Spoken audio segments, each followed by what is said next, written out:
顶礼拜伫咧捷克的布拉格青年波西米亚音乐节比赛，高雄的前金国小管乐团演奏台湾民谣组曲，打败其他18个音乐团队，摕到金牌奖。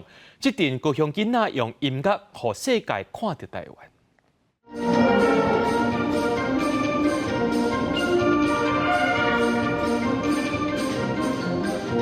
台顶演奏《桃花过渡》是台湾早期人人知的车鼓民谣，续落来阁有《天黑黑思想起》。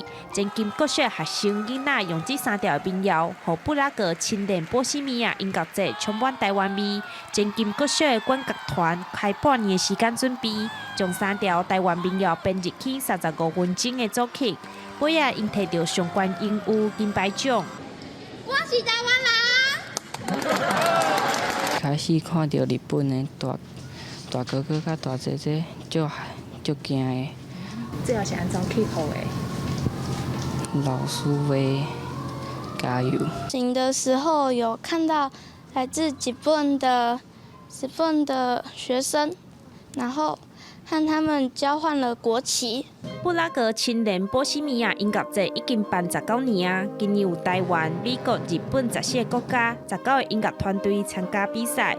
这摆前金国小拢总派出43位学生出国交流，因阁特别伫音乐游行的时阵，伫讲台叶国旗大声唱国歌，现场也有台湾人来替因拍谱加油，互世界看到台湾。